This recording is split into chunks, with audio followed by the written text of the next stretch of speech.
All right, so look, I want to start this episode with some energy, because we're gonna be here for a minute. I plan on being here for a while. This episode, I got a lot of things coming up in the next couple weeks, so I have a lot that I have to let go. That I have to release right now while I'm here. And so this is the digital asset class. My name is Ray Lamar, and I guess I'll start by saying that I've been a visionary and a leader since I was a child, bro. Whether I knew it or not, God was preparing me for this moment. Okay. Yes, this is the digital asset class. I am a believer in God. I am a believer in Jesus Christ. So my entire asset class is not, um, you know, I don't necessarily get too biblical and things like that, because honestly, my understanding of scripture isn't to the level to where I can necessarily teach it, even though there are things, that I do have revelations myself. I do hear from God. I do understand certain things, but I'm not here to teach it necessarily. But there are things that I can correlate from scripture and from my own personal journey and things like that with my journey and what I'm going through currently and what I've gone through in the past and what I've been blessed to foresee.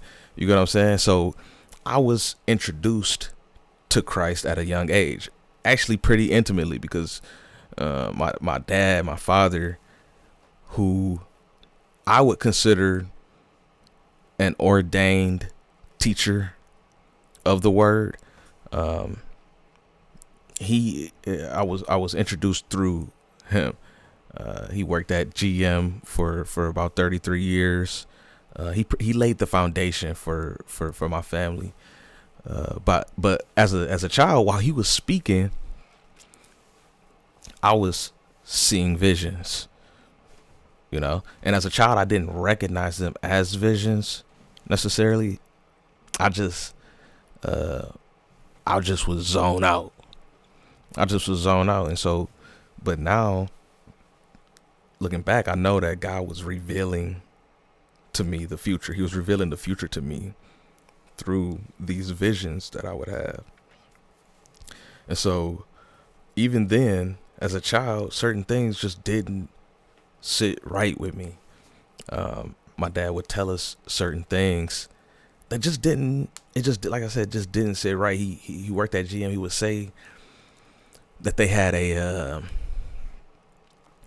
an idea box, or some companies might have an idea, a idea box where you can submit your ideas, and if they like your idea, then they'll, they might pay you a small percentage for your ideas, or not even a percentage, but basically how he would put it is they'll pay you pennies, and while they take your idea and go make millions, pretty much. You might get a free lunch or some type of laughable bonus, and while they take your idea, if it's actually a good idea that they can implement, they'll take your idea and implement it, and you won't get the credit for it. But he would mention that sometimes, if you ever have a good idea, so you could submit it, and maybe they'll, maybe they'll pick it up. And it just didn't sit right with me. Why would I give them my idea if they can make millions off of it? Why would I give them my idea if they can make millions? Why wouldn't I just go make millions off of it? And so, of course, we didn't have the foundation that they had, that GM has. We don't have the infrastructure. We haven't built the infrastructure that GM has, and things like that. So of course I understand those things, but it still didn't sit right.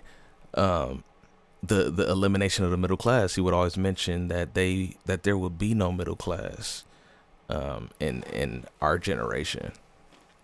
That they would be eliminating the middle class, leaving only the rich and the poor. Okay, so from that moment on, I knew that we would have to be rich. So as a young child, I, from that moment on, I'm like, oh, okay, well then we're gonna be rich, because I heard and felt what struggle can do to to a household, to a family, to a dream, and things like that. Poverty, I witnessed it up close and personal. So I knew, okay, well, we'll be rich, and so that kind of was set in stone from a child. I'm like, okay, we have to be rich, and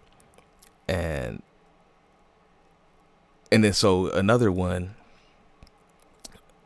was that basically the only way to make it is if somebody invests in you. Me and my brother used to do YouTube back in the day. We did YouTube videos back in the day, in the early YouTube days, when it was actually similar to where it is right now.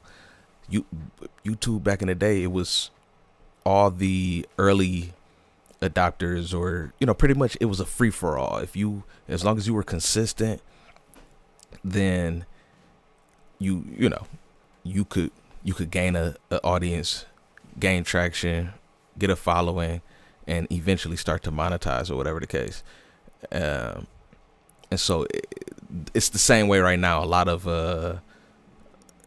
of underground pages or channels are being discovered because people are tired of the mainstream. The idea of mainstream media is no longer.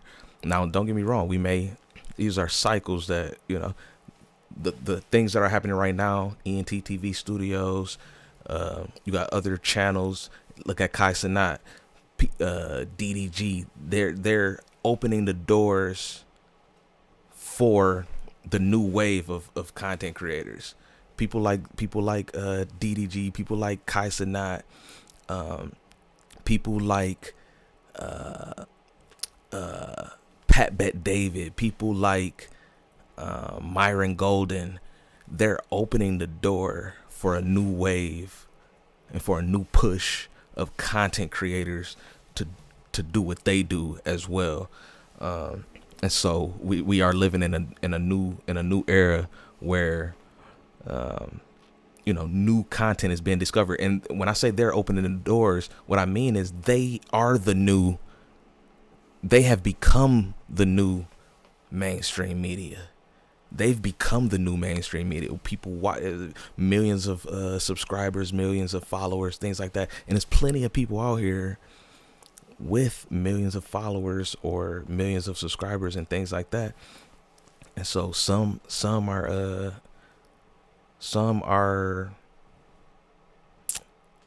stewarding that responsibility in a way, in a everlasting way, and some are not, as to where they may not be harnessing the attention in the best way possible, in the best way to maximize and what's the word I'm looking for? Basically to secure their position. You get what I'm saying? To secure their position in the future. Some people, you will see people fall. You will see people fall. You will see people that are in huge positions. You're seeing it happen right now. People that have huge followings, huge audiences, huge platforms. You will see these people fall one by one. Even companies, big brands, big companies, they will fall, and we're watching it right now. We're watching these things happen, and so when these giants fall, it will open the door. It opens up slots, vacancies. There will be vacancies where people are, people still like to be entertained. People still need to be educated. People still, and it's niching down. So, word to the wise. So basically, when it comes to whatever niche that you're in, all you got to do is go hard at it. I have a song where I say, you don't got to be good at everything. Just be great at what you do. It's like basketball. That's it. You don't got to be good at everything. Just be great at what you do. And you will, your audience is there. Your audience is already out there. They're already seeking with the knowledge that you have. They're already seeking the expertise that you bring and things like that. So all you got to do is do it. Be consistent. I ain't gonna hold you up. I don't know at what age I started to really, like I said, okay, so going back to the vision, I had visions as a young child. Okay, I'm gonna be rich. And so coming from a place where I come from Pontiac, Michigan, I thought I was gonna put the city on. I ain't gonna hold y'all up. I don't know what age I was, but I thought I was gonna put the city on. I thought I was gonna put the city on the map. I did not put the city on the map. I came to find that out later on. DDG put the city on the map. DDG put the city on the map. I'm gonna say that. I'm gonna just put it out there. I thought I was gonna put the city on the map. DDG did it. It was his consistency, and you know what I'm saying. I don't really know. I didn't even follow DDG throughout his whole thing. I heard of him here and there, whatever the case. I saw him doing his thing throughout, but I didn't follow him. But he was consistent throughout the whole run. Me and my brother, we started YouTube in, I believe, 2011. We were inconsistent. And so there would be months and months that go by before we would put out another piece of content. Comments busting, we would get comments, people loving our content. Oh, this the best, because we did parodies back in the day. Oh, these are the best parodies on YouTube, blah blah, and we did. We because we prided ourselves on, y'all know the word pride. I still gotta pride. The word pride is to be studied, because when people say like, I'm proud of you, you get what I'm saying? That's pride. Pride is the devil. I went to a poetry thing last night, and somebody did a whole poetry thing on pride, and I was feeling it, because I'm like, I get what you're saying, Brad. But I'm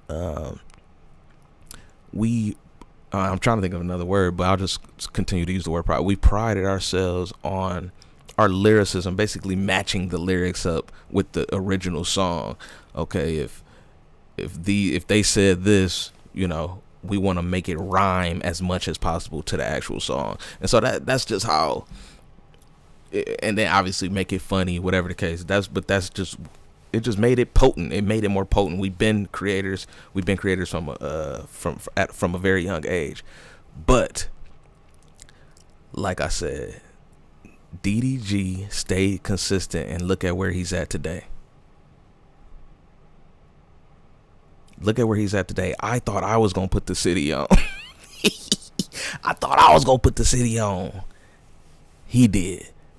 Now, don't get me wrong. There are other creators and artists, rappers, builders, creators. There are other people that are doing their part in pushing the city. I'm from a city where we all rep our city. Anybody who doing something from Pontiac pretty much rep Pontiac. We rep Pontiac. Pontiac reps Pontiac. So I should have thrown on my hat, but consistency is important. Consistency is extremely important. You gotta stay consistent. When it comes to this era that we're in. Whatever you do, be consistent in it. Okay. So let me go back to as far as as far as someone investing in you. You don't need someone to invest in you. You have to invest in yourself. Okay. I knew something was off with that. It just didn't make sense. Why does someone else have to invest in you? And I say that in a particular context because obviously, when it comes to money, whatever income that you get is going to come from someone else. Someone else is going to pay you. If you received a check, someone else gave you that check. You get what I'm saying? So whatever money that is supposed to be yours is going to come from someone else's pocket. So I understand that. But as far as the initial investment is going to have to come from you, whether it's your mindset, whether it's your time, whether it's your dedication, your consistency, all these type of things, whether you stand up long nights and putting in that work, editing, doing whatever it is that you do, studying, developing, whatever it is, you are the initial investor. Other than the one who gave you the gift in order to even do what you do. We all know that anything that we do is a gift. It's a gift from God. And so we have to be good stewards. Of these things because it's crunch time. It's getting to a point where it's not even. This is another thing that my dad instilled in me and my brother. Let me just finish the statement. I knew something was off, and God was showing me the answers, even before I could articulate them. He was showing me the answers before I could even articulate them, even before I even started to follow the answers, because I went on a path of distraction and disruption and just foolishness, whatever the case, in my 20s. But okay, that's what we all do. But so another thing that he instilled was, and I didn't understand it until later. I did not understand this, and it still is.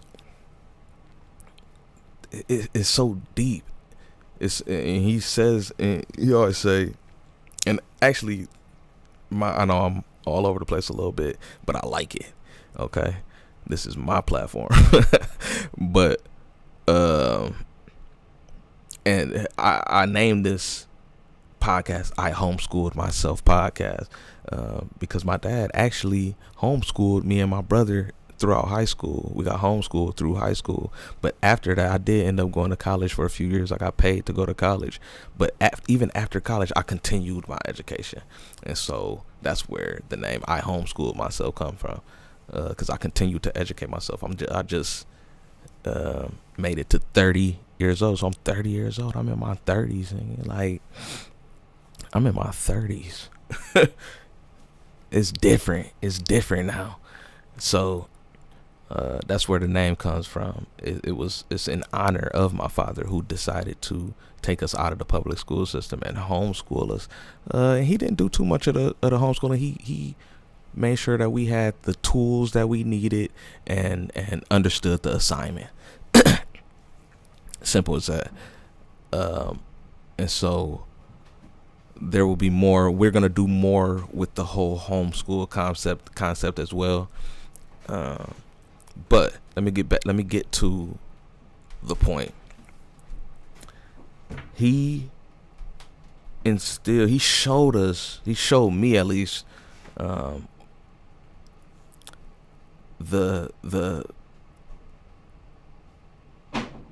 the reality that none of this matters. And so even at a young age, when we were may have been being inconsistent, or even just recently I posted a video that he didn't agree with. He did not, he didn't find it. He found it disrespectful for me to post, which it kind of was. I was, I was on there talking. I was talking crazy. It was a song that I did years ago, but I knew what I was doing when I posted it. Even though it may have had a slight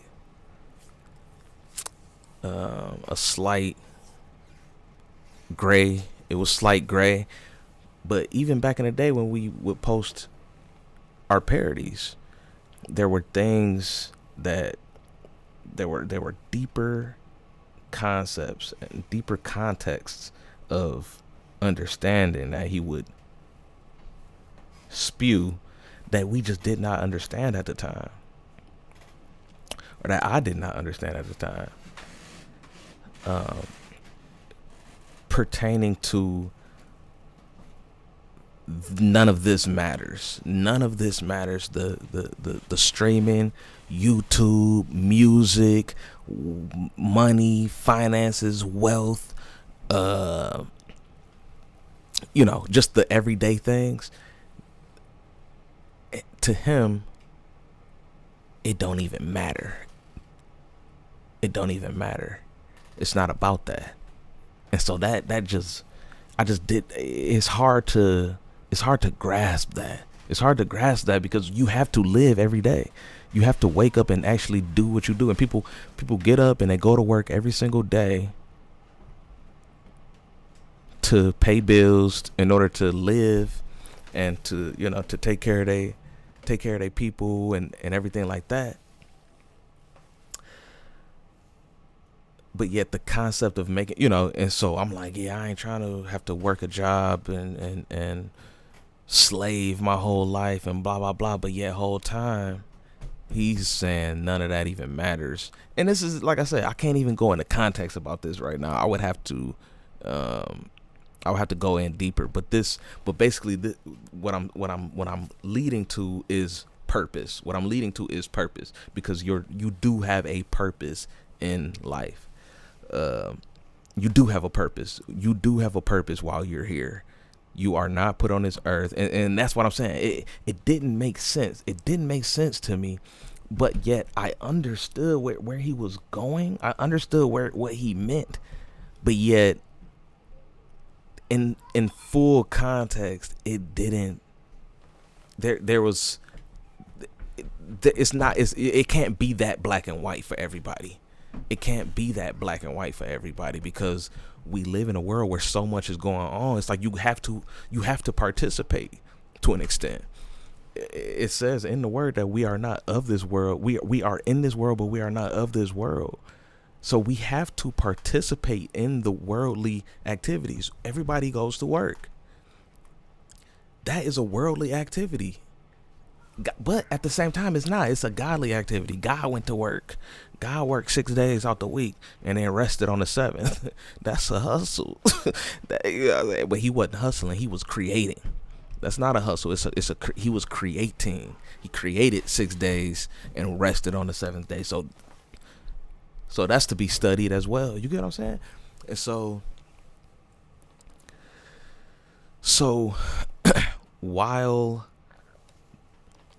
YouTube is irrelevant, or while social media is irrelevant, or while your rap career is irrelevant, or while your dreams and aspirations and visions are irrelevant, they also are not. It's such a, how people say the Bible is a contradiction, the Bible contradicts itself. The Bible does not contradict itself. You just don't understand it. You just don't understand it. You haven't found the piece. You haven't found the other side of it. You haven't found the part that would make this part make sense. You think it's a contradiction because it say this right here and it say this right here, but you forgot to look up this part right here. You forgot when it said this over here. You get what I'm saying? Whatever the case. And like I said, I'm not trying to be dogmatic. I'm not trying to be absolute.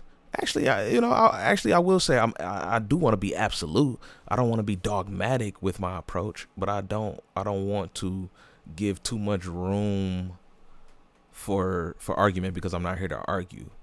I'm here to do what I do, but yet, just voicing a bit of my opinion, but yet, like I said, I'm going somewhere. So while those things don't matter, they still do, because there is a purpose. We are here for a reason. And so that troubled me for a long time.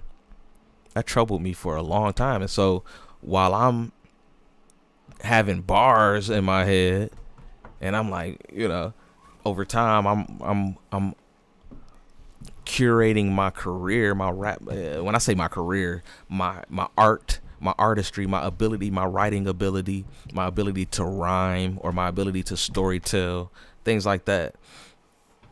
I held myself back. I held myself back for so long.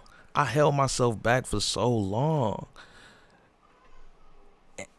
so that didn't sit well. That didn't sit right with me.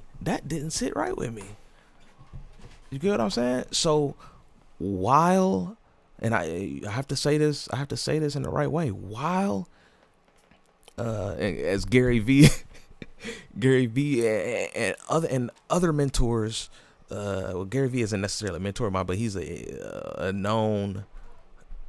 He's an expert in his field.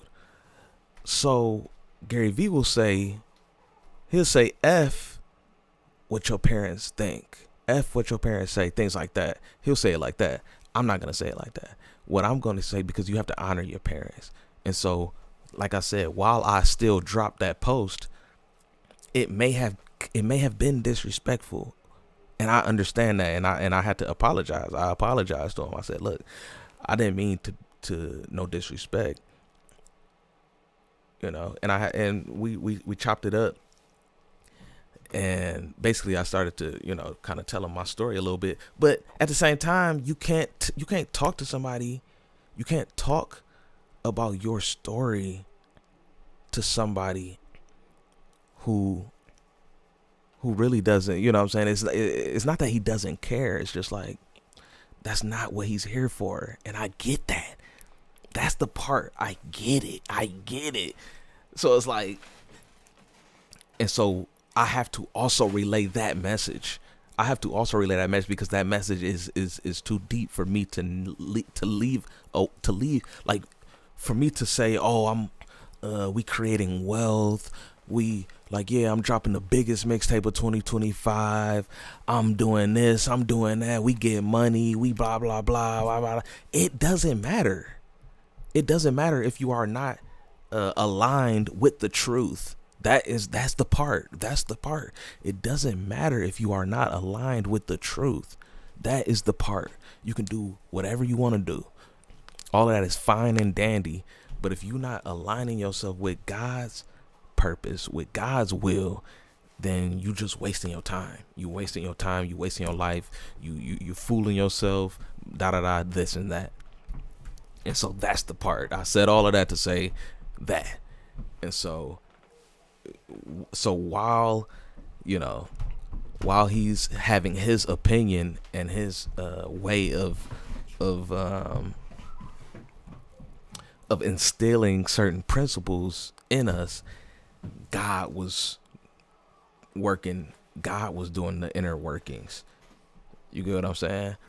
Our parents are here to guide us as much as they can. Oh, I didn't finish as far as the Gary V thing. So Gary V said it that way. Other mentors or they'll say, don't take advice from somebody that is not in a position that you want to be in. You get what I'm saying? And so while we love our parents and while we must honor our parents and also obey our parents, sometimes we have to take a step back and do things the way that we are called, the way that we are called to do it. We have to do things in a way that that we have to do it. Simple as that. And we have to still maintain respect and still maintain honor and still honor our parents. But yet you might not be, your purpose may not be for this particular thing or that particular thing, whatever the case. So that was a rant, a little ramble. It wasn't a rant. It was more like a ramble. But it had substance. There was substance. I actually take notes on what I'm gonna say so that I don't ramble too much, because sometimes when I ramble, I can go into areas where I'm not absolute, where I'm not 100% sure, and so I don't want to go down those paths, because then I'll start having to look things up and things like that. I'd rather just stick to the script, so that we can just keep this thing going, because I don't want to speak too much. I don't want to say anything false. I don't want to speak anything false to y'all, because I'm not here to be a false prophet. You get what I'm saying? And so while I am here, while I do, and this is what I'm saying, while I do feel a prophetic calling, I do feel like I am prophetic deep down inside. It ain't even that deep, not even too deep down inside. I feel prophetic on the basic level, on the basic levels of things. I feel prophetic. And so, but yet I don't have the best understanding of the word. You get what I'm saying? I don't have and so now I'm being called to humble myself and actually listen and get more in alignment and things like that, for the sake of myself, my family, and y'all. Because I'm here, like I said, like I started from the beginning, I'm a visionary and a leader.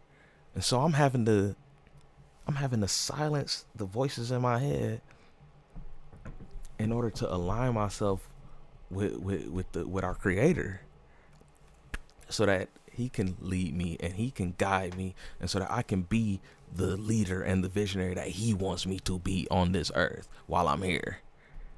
Okay? So, and so, like I said, I grew up in a small, impoverished city, a place designed to trap you. I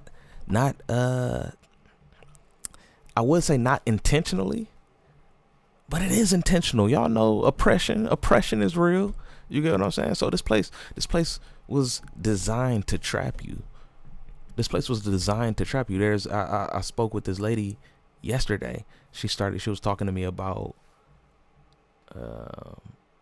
principalities, and she had a very good understanding of principalities, and she's from Detroit. And she explained principalities over Detroit, and it was very similar to principalities that are over Pontiac as well. There's a spirit like a cloud over these cities, where it's like when they say you got to get out your hometown, that type of spirit. You got to get out of your hood. That's another scripture where it says a prophet is not without honor, except, what does it say? This is another reason why knowing the scripture and memorizing the scripture is so important, because it's the script. It's the script. You feel me?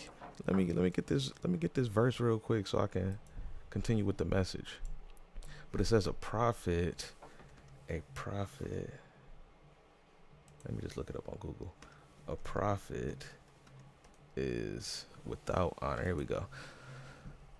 Mark 6:4-6. But Jesus said unto them, a prophet is not without honor, but in his own country, and among his own kin, and in his own house.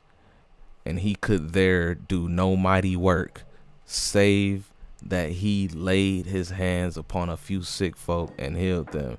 And he marveled because of their unbelief, and he went round about the villages teaching. So it's that first part. But Jesus said, a prophet is not without honor, meaning a prophet is gonna get his honor. Like, people will honor a prophet. People will honor you as a prophet, but not in your own country, not in your family, and not in your own home. And when they say your country, it's like in your hood, whether it's the United States, or even in your own city. You get what I'm saying? Your own family, or in your own household, your own city. You get what I'm saying? You'll get your honor, just not in your own, just not around where you come from, just not where you come from. That's crazy. But that's the way it is. And Jesus said that. And then he said, and he could there do no mighty work. You can't do no mighty work in your own hood, bro. You can't do no mighty work in your own hood. You got to get out your hood. It's sad. It's a sad thing. You can try and try and try, but you got to get out of your own. You got to get out of you have to go. You got to go. So, man, I'm on a roll right now. Let me see. Not empower you. So, yeah, it's to trap you, not to empower you. You have to go. You gotta go, y'all. I'm telling you, you gotta go. You have to leave your city in order to really to do mighty work. You have to leave your city in order to do mighty work, bro. But by God's grace, I was homeschooled through high school, positioning me to think differently and live differently. And I didn't even like it when I first started. I didn't like being homeschooled, and it didn't, honestly, being homeschooled didn't change too much. It did later. It changed things later on because it added to my story. Simple as that. Like, I even graduated a year early simply because I wanted to work. I had a job and they was throwing hours, and I'm like, I was getting all types of hours, and I'm like, shoot, you know what I'm saying? I might as well, I'm gonna just finish up this schoolwork so I could work full time. You get what I'm saying? And so I did that. And so it positioned me to think differently and live differently. Now I know why I'm assigned to dominate the digital space. Not only for my own gain, but to bless millions of others. So it says, now I know why, because I'm assigned to dominate the digital space. Huh? Not for my own gain, but to bless millions of others. I am here to dominate the digital space. Like I said before, I thought I was gonna be the one to put the city on. I didn't. I had to sit with that for a while.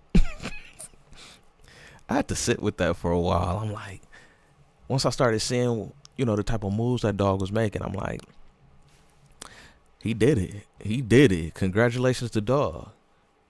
You feel me? He did it. He put it in his name. He did it. You get what I'm saying? And so, and I say that to say this. Do not sleep don't sleep on your potential, things like that. That was another word that was brought up last night at the thing. Potential. Don't sleep on your potential, because somebody else can come and take your spot. Somebody else can come take your position if you don't take it. Yeah, we going there. Like I said, I'm gonna be here for a minute. But so this week is gonna be heavy. This week is gonna be heavy for me, right? I have loads of revelation to release, and like I said, this is coming from somebody who's not even. Don't get me wrong. I did do my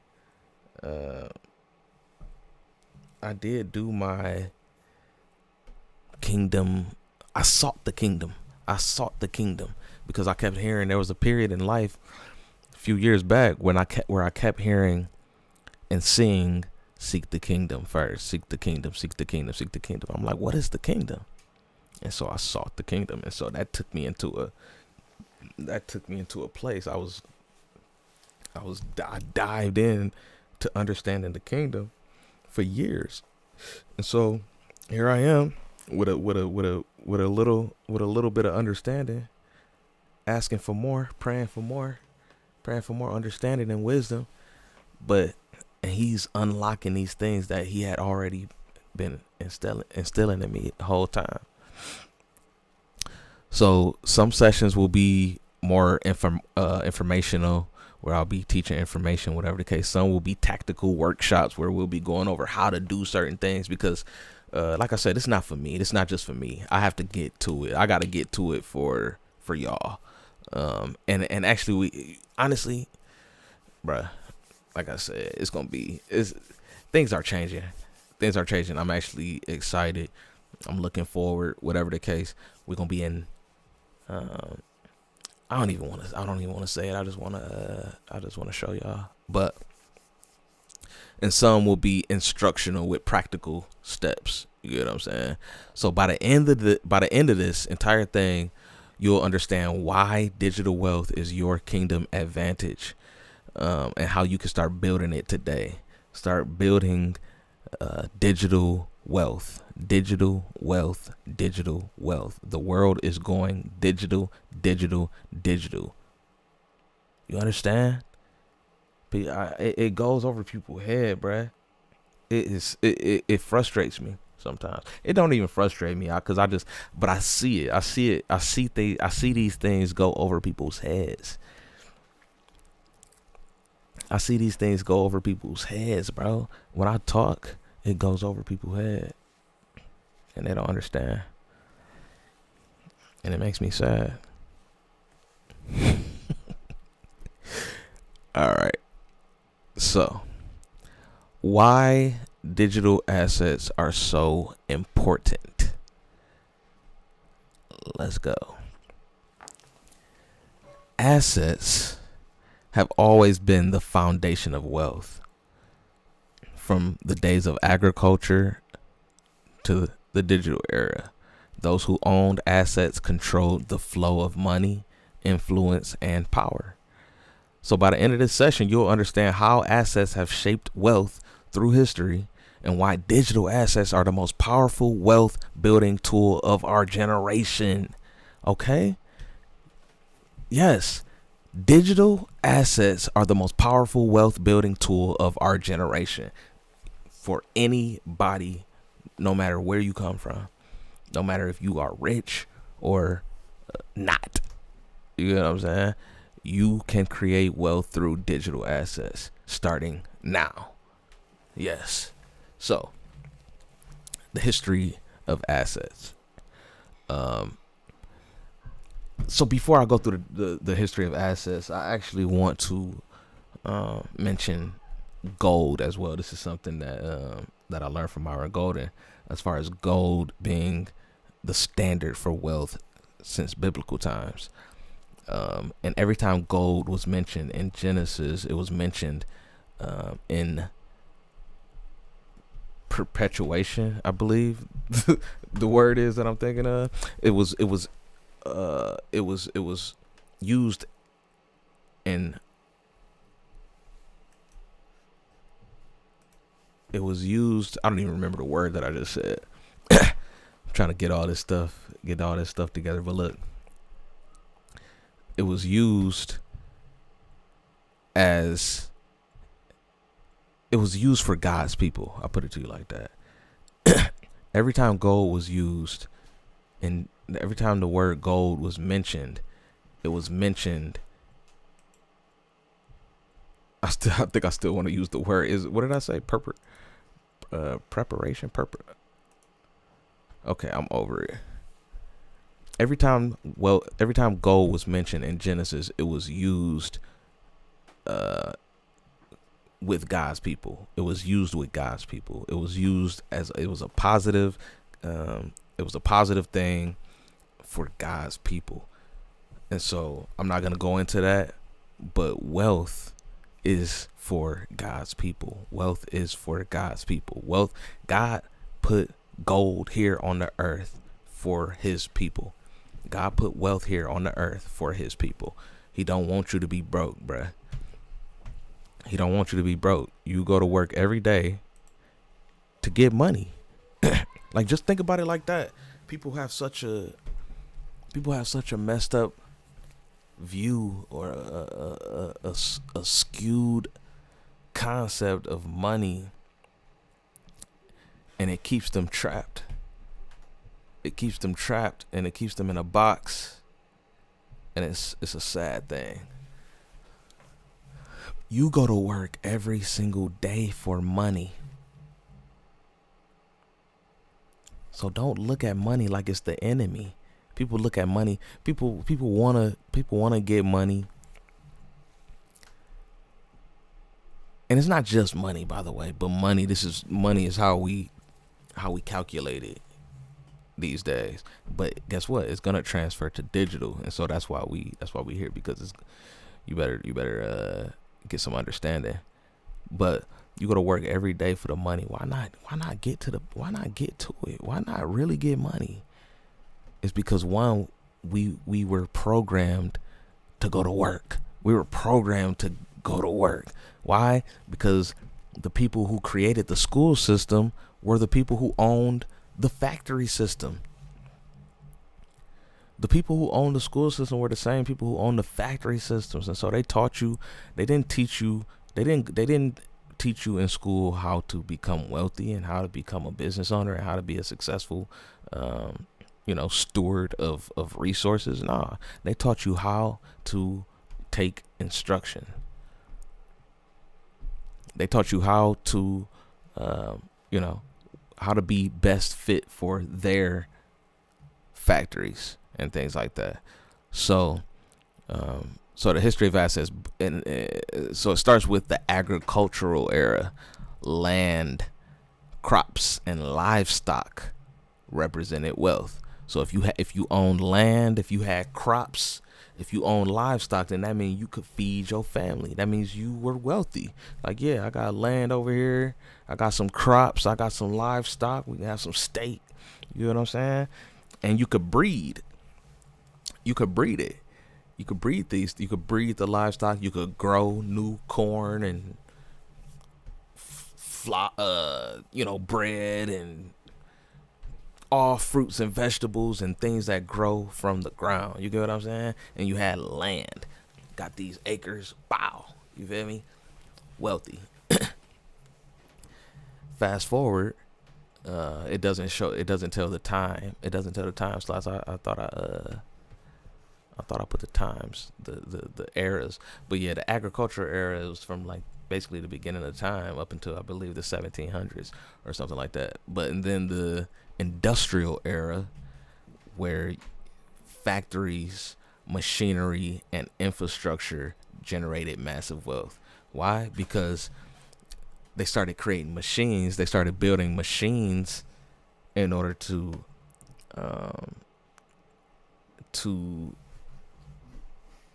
make farming easier, make it more efficient. So they started making tractors or, tools, better tools to farm, and better tools to maintain the stock, the livestock, and better tools to do this. And, so they started to make better tools, and they like, okay, these tools are nice. And so they started to mass produce. They started to mass produce these tools. And so that's where the factories and machinery came into play. So they started making machines in order to make the tools and things like that. And so infrastructure generated mass. It's the infrastructure, like, yeah, we about to start making these tractors. Bow, bow, bow, bow, bow. And they make the factories, they make the tractors in the factories. And so that became that was the industrial era. And so right now they say we're going through the fourth industrial era. I can't tell you too much about that because I haven't studied the first three, whatever those were, which it had to take place within these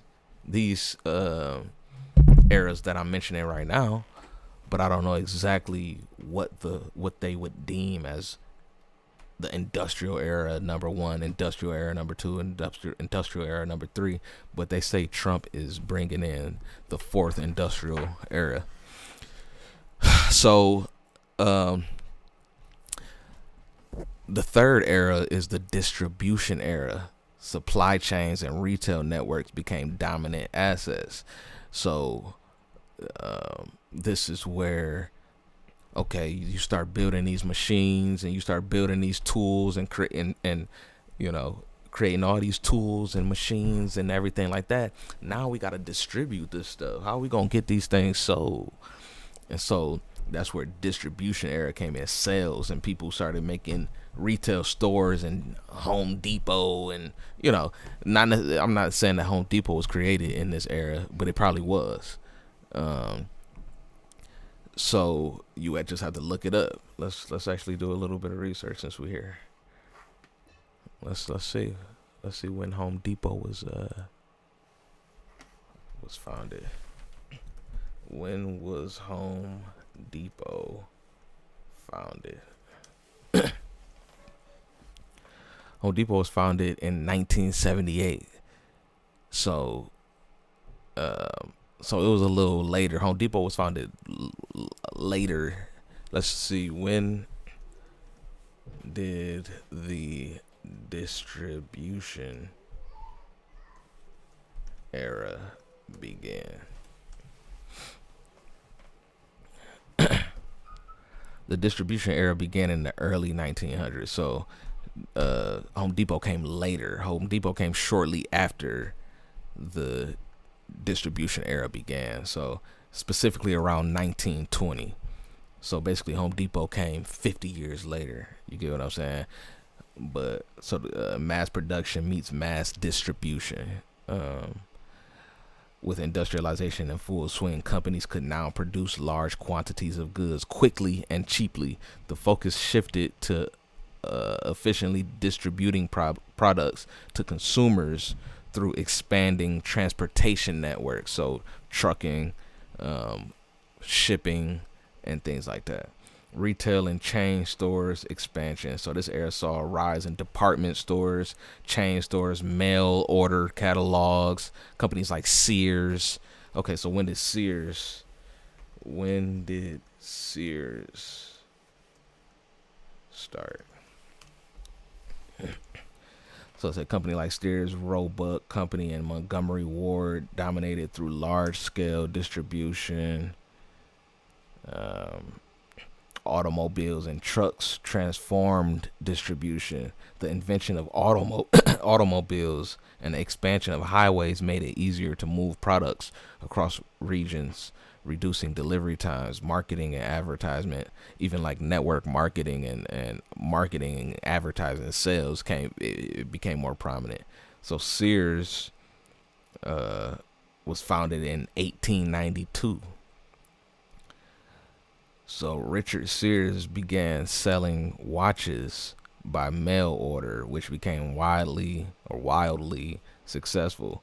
1892, Sears partnered with Roebuck to create Sears Roebuck Company, expanding their mail order business. The company was officially incorporated in 1893. 1925, Sears opened up its first retail store in Chicago, marking its transition from a mail order company to a major retailer. Mid 1900s, Sears became one of the largest retailers in the U.S., known for its catalogs and department stores. So I say that to say this, and I'm gonna continue with the eras, but the most wealth is created in the era that you live in. Real wealth is created in the era that you're living in. So if you were living in the distribution era, your biggest opportunity to create wealth would be in distribution. If you were alive in the industrial era, your biggest opportunity to create wealth would be creating industry, creating a factory where you could produce. You get what I'm saying? If you were in the agriculture age, you get you some land. The next one would be technological era. Software, hardware, and the internet created a new age of wealth. During that era, that's when websites and people who started creating computers, Dell, Microsoft, Apple, all these type of companies started to emerge. So during that era, your best bet was to get into software, get into hardware, get into the internet. You get what I'm saying? After that, the information era, data, content, and intellectual property became prime assets. That's where TV and music industry started to come into play. Um, how to information era. Let's look into that one. When did the information era begin? Because information started to become more prominent. The information era, also known as the information age or the digital era. So it's the digital era started back then, but we're coming into the digital. We're coming more into the digital era now. It's becoming more widely adopted. So, but it began in the mid 20th century, around 1970. So not too long ago. That was about what, 50 years ago. Key catalysts that marked the beginning: rise of computers and digital technology, the invention of microprocessors in 1971 by Intel made personal computers, PCs, possible. 1970s through 80s, the spread of PCs, Apple, IBM allowed individuals and businesses to access and process information rapidly, just like we're doing right now. The internet revolution, 1969, the ARPANET, whatever, was created, the precursor to the internet. Okay, ARPANET.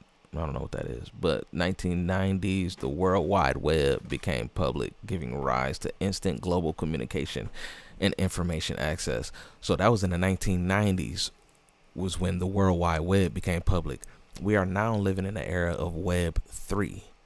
Okay? That's the digital era, which is the next one. But I'm going to continue to read a little bit of this. But Web 3 is different than WWW, than the World Wide Web. That's Web 2. You know what I'm saying? So, shift in industrial information, but based on economics, companies transition from producing physical goods. You remember the digital era or the distribution era.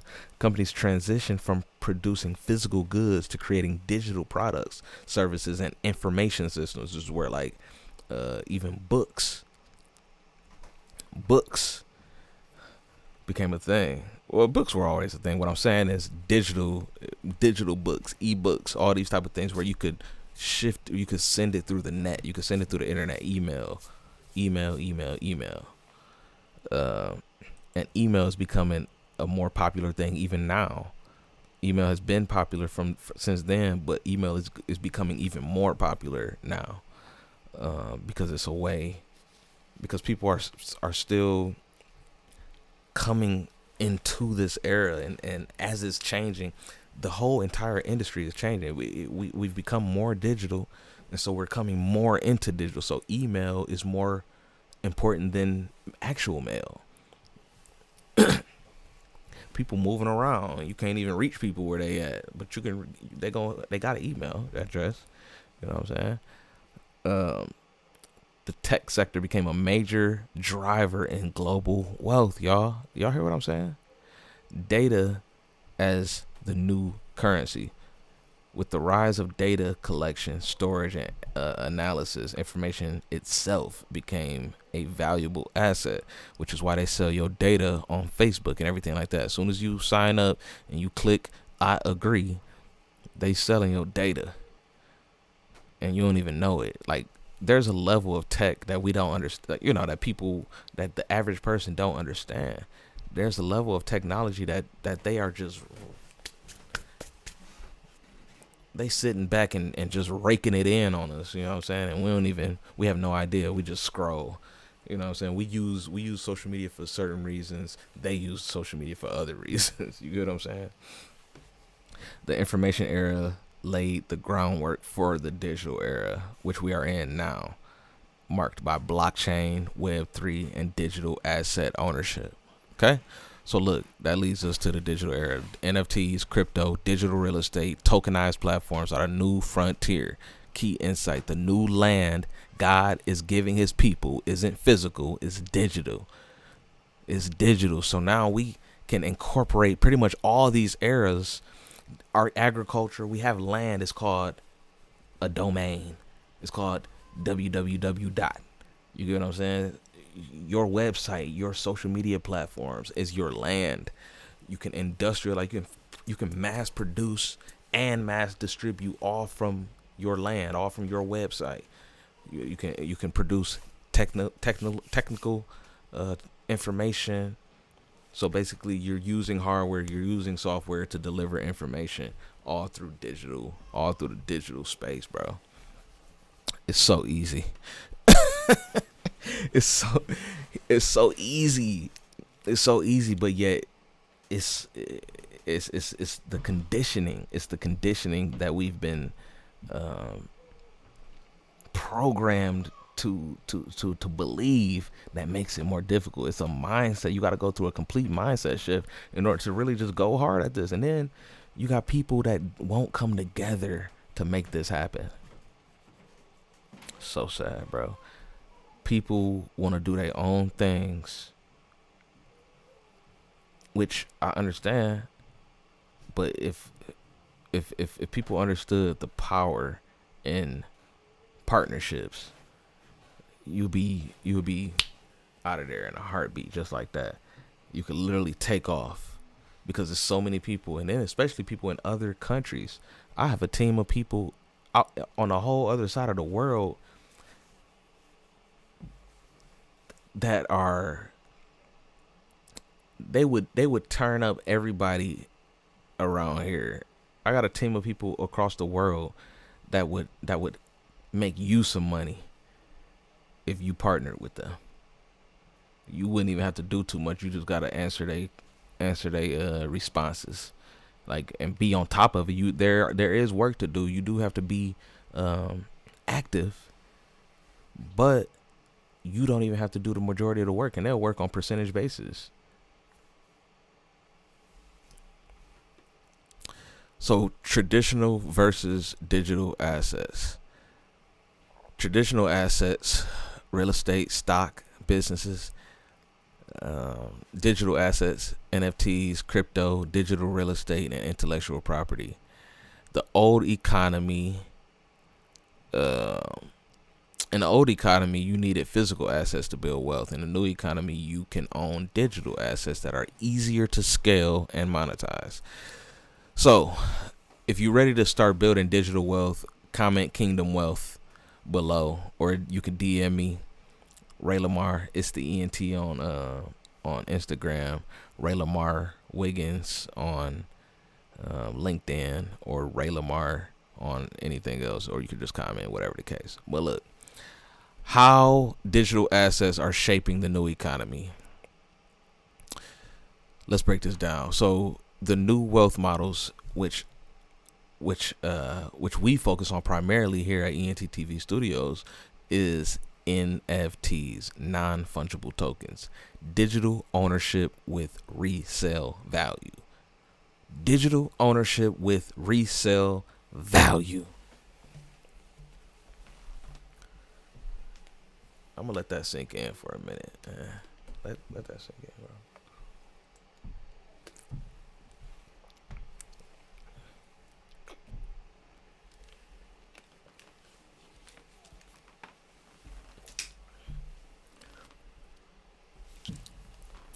Resale value. So these NFTs have resale value. I don't even want to go too much. I don't even want to go too deep into it right now. I don't even want to go too deep into it because let's just keep reading. Courses, ebooks, media assets that generate passive income. So there's a kingdom parallel to this. So in the parable of the talents, this is in Matthew, I believe. In the parable of the talents, or it might actually be it's just in the Gospels, Matthew, Mark, Luke, John. The servants who multiplied their assets were rewarded. The ones who buried his talent was rebuked. A talent is a measurement of gold, or I believe it could have been silver as well back then. But it's like a a pound of gold, but it's way more than a pound. It's like a bunch of different pounds. Y'all got me looking stuff up today. How much does a talent weigh? A talent was an ancient unit of weight and currency used in biblical times and other ancient cultures. Weight of a talent, biblical talent, Hebrew, approximately 75 to 100 pounds. So, yeah, so that's a lot of pounds. And so digital assets are your talents. So you can, it's weight, moving weight, bro. We moving digital weight. It's like that.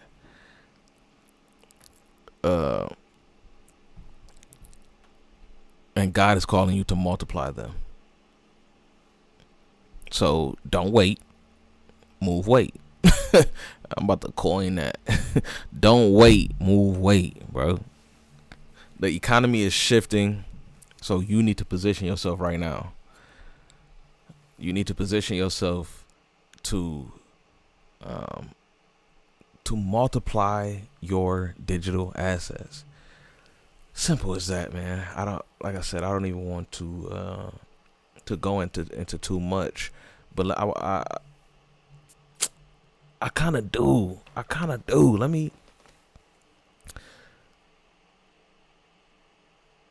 We don't own assets, bro.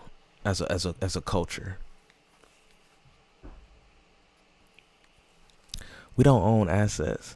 I've made my assets accessible at a extremely low cost. They're actually I'm doing a pre-sale. They'll be $97, buy one get one free. So you get a free asset. I'm giving away free digital assets, bro, because I understand, like I said, they have resale value. So as long as you sell it, I'm giving you the asset for free so that you can sell it. Buy one, get one free. And this is so that you can own the assets.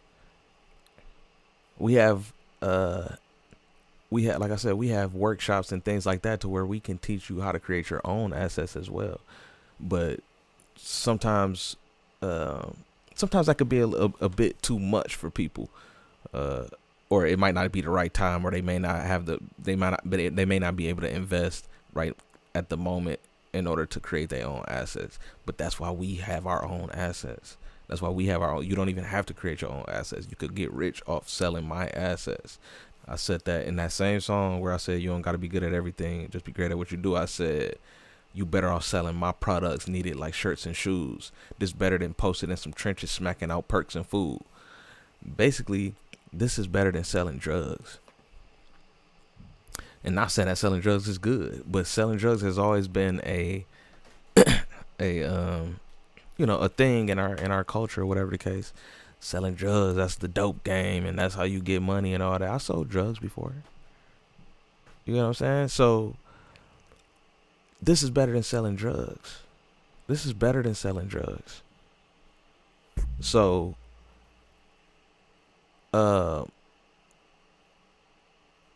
and not only that, but it positions you to create wealth that you don't have to be looking behind your back, you know what I'm saying, trying to duck the 12. You don't gotta duck 12. You can go shout and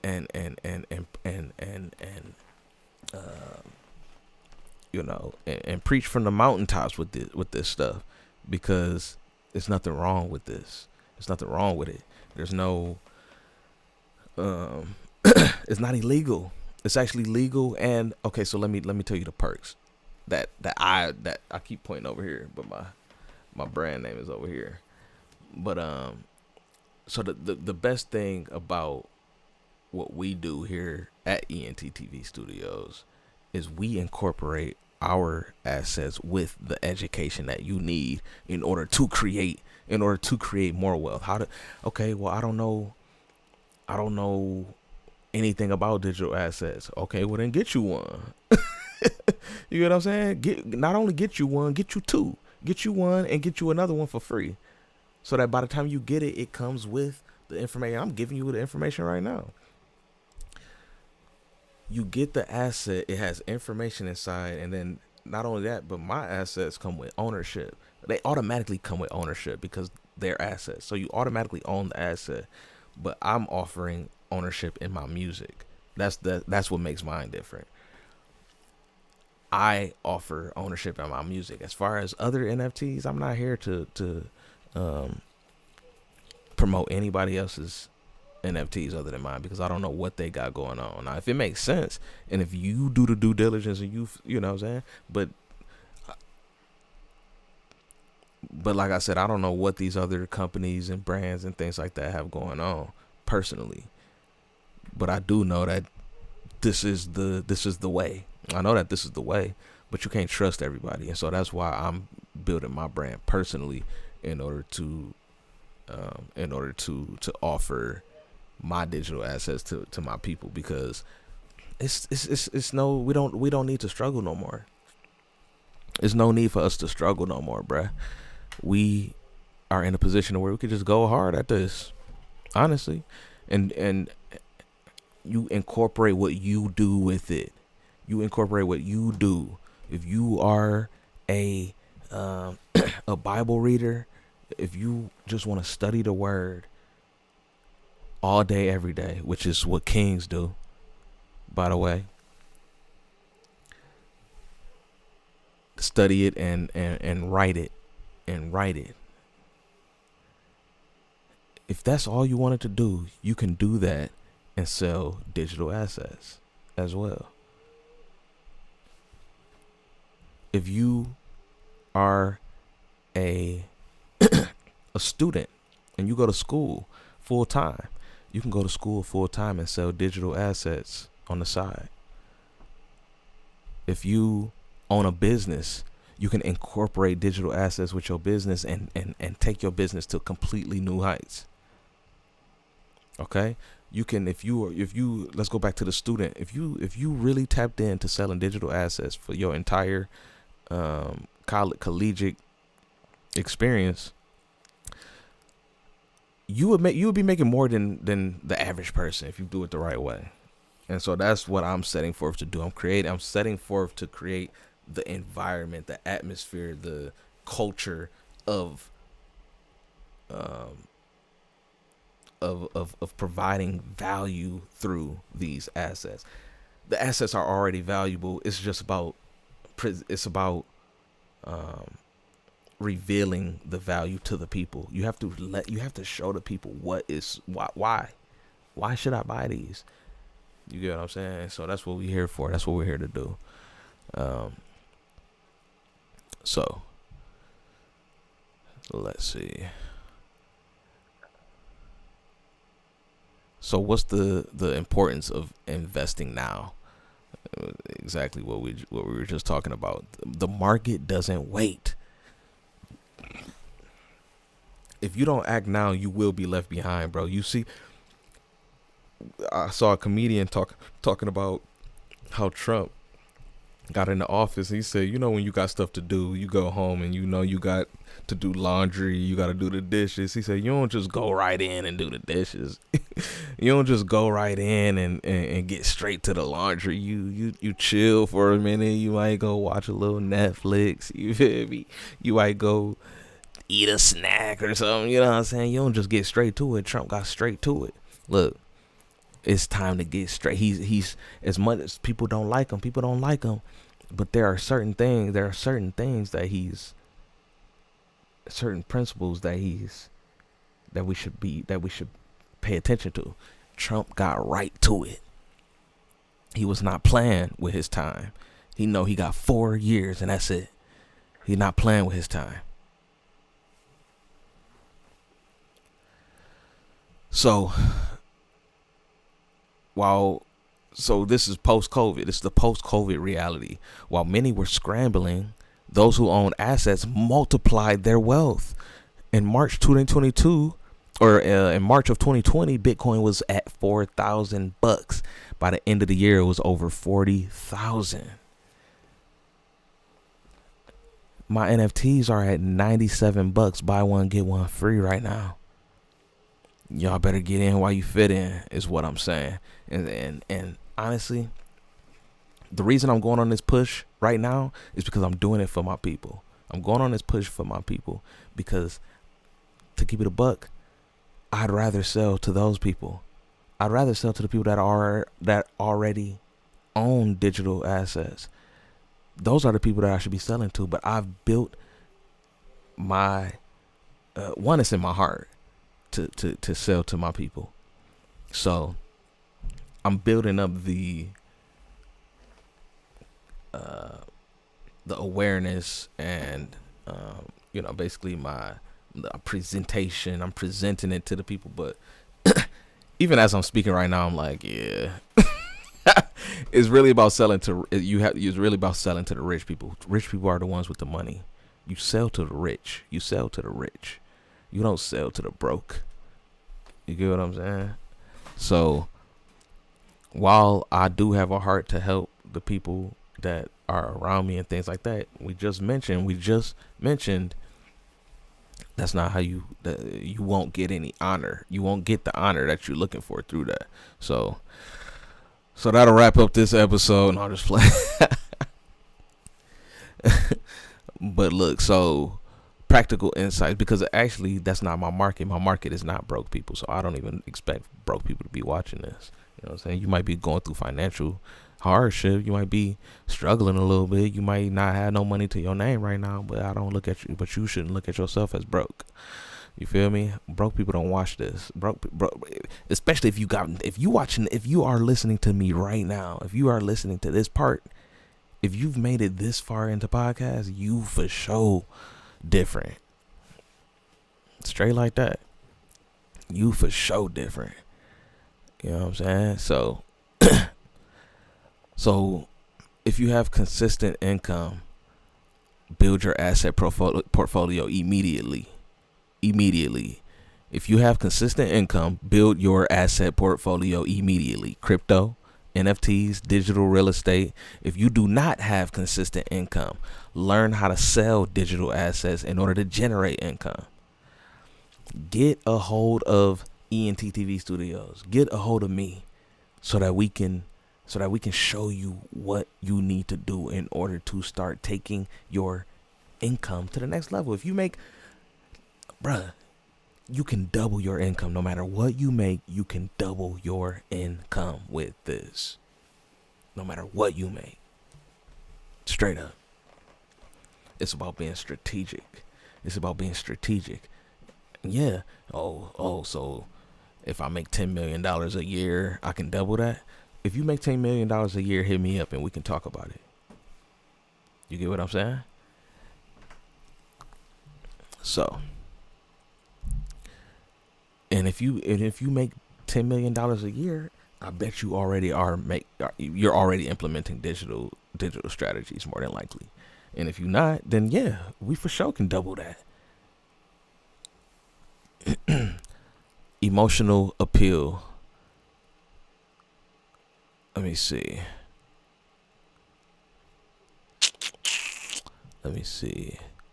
Yeah, so you don't want to get caught slipping, bruh. You don't want to get caught lacking. You don't want to get caught without. When I tell you COVID really shook things up. We are coming to another recession. Another recession is on the way. And so you don't want to you don't want to be left behind. You don't want to struggle through this next recession, bro. I promise you don't. You want to actually get rich. Some people, when it comes to situations like that, when it comes to catastrophes or situations where what's the tragedies? Is that the word I use? Catastrophes or tragedy? Situations like COVID. Some people lose. Some people win. The people that lose big, and the people that win big. Okay? So if you're ready to move now, drop a Kingdom Wealth in the chat, bruh. Drop a Kingdom Wealth in the comments. Whatever the case, get a hold of me. Do it in the comments, because I don't even know if I can see the chats. if you hear and you saying this, drop a comment if you really want to get to it, um because my honestly, the accessibility is going to change. Our accessibility is going to change. That's why I'm creating the opportunity so that people can just buy it right online. You won't have to go through me. But as of right now, I'm realizing that I'm going. We all the entire game has changed. So I'm back to we back to doing it. Like I said, it's like the dope. It's like dope. Don't wait. Move weight. So yeah, while my eye is on moving weight, right now I'm still having to do hand to hand transactions. I'm doing hand to hand transactions right now. You know what I'm saying? I'm getting it out the mud. Let's go. I can get you a couple. Yeah, I'll show you how to move it. I'll show you how to get it going. Like that. And so honestly, yeah, all right. Let's see. So why kingdom creators need digital assets? Turning wisdom into wealth. God gave you wisdom for wealth, and now's the time to use it. So I have a book. It's called From Wisdom to Wealth. It's by my business coach, Wayne Malcolm. And so the takeaway is that wisdom alone won't make you wealthy, but execution will. Execution will. So the practical steps that you could take is you basically can create.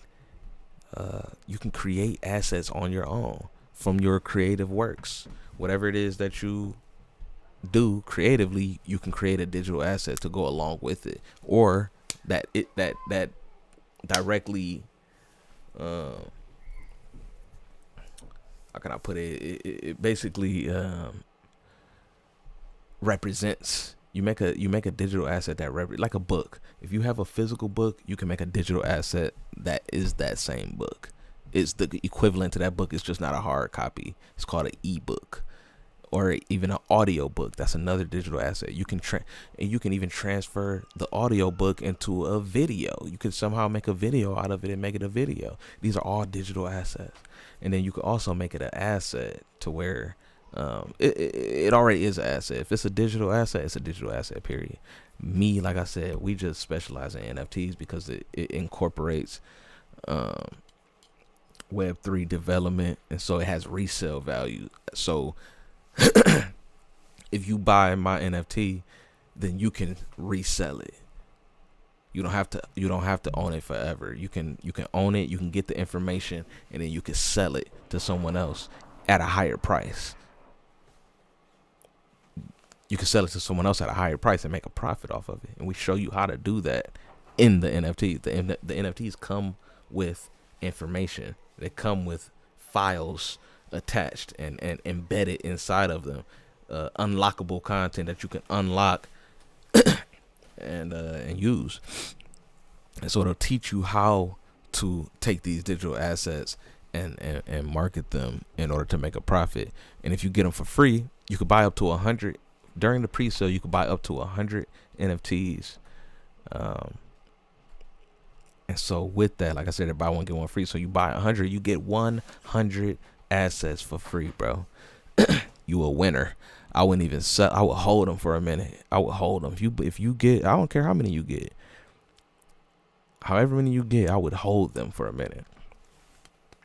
I would just hold them for a minute.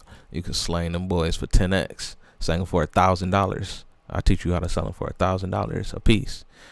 You 10x your cheese just like that. And I know it's gonna be people that go hard at this. It's gonna be people that really go hard at this. Man, I can't wait to see him go. You know what I'm saying? I can't wait to see him go for real. And like I said, honestly, the correlation to moving weight, that kind of got me turned up a little bit. Like, yeah, the whole digital asset, like, yeah, that's why it goes over people's heads, because it's like it seems like something that they can't do. It sounds like something that you can't do because we've never been into assets. Nobody pretty much told us like, yeah, you gotta own assets. You have to own assets. Nobody taught us that. And I can't speak for everybody, but you know what I'm saying? I wasn't taught that. I wasn't taught that as a child, that we have to own assets. You know? And so now that I've come to an understanding of wealth and wealth creation, it's like, wow, this is good, you know? And so a lot of people are caught up selling illegal things that they don't have to sell. It's just a market for it. There's a market for anything that you sell, bruh. You just have to tap into the right market. That's what it boils down to. But so you can turn your revelation knowledge into courses and ebooks. Of course, you can monetize your content as digital products. God is giving you divine strategies, but you must steward them. You have to steward these things that you know. It could be experience. You can package your experience into an asset and sell it. That's what books are.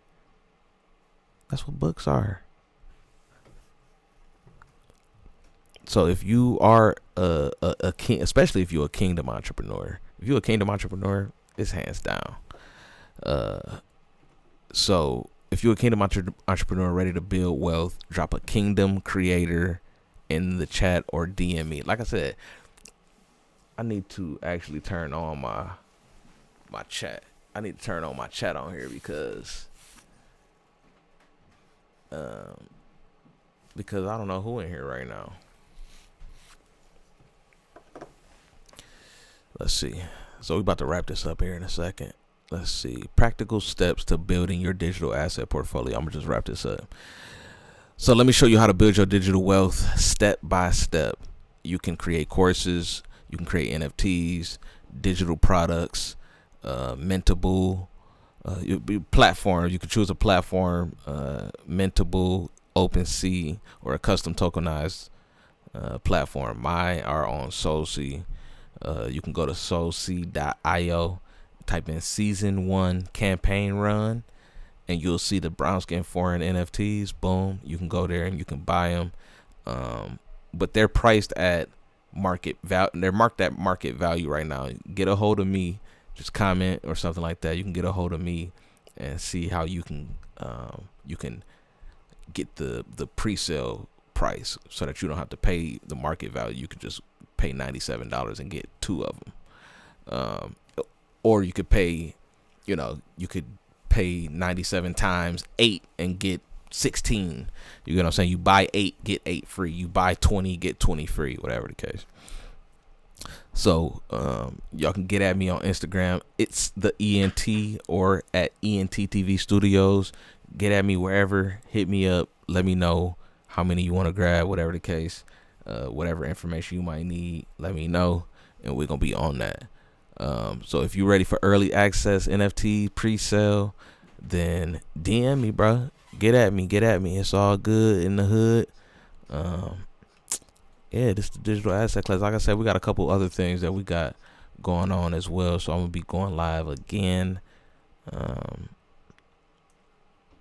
Not too shortly. I'm gonna be actually on the move this month, or this upcoming month of April. I have a lot of things planned, so I'm gonna be all over the place. I'm gonna be moving around a lot, so y'all can be expecting to see me on the move a little bit. But yeah, man, get a hold of me, tap in. We taking these things to the next level, bruh. Y'all stay up, stay blessed.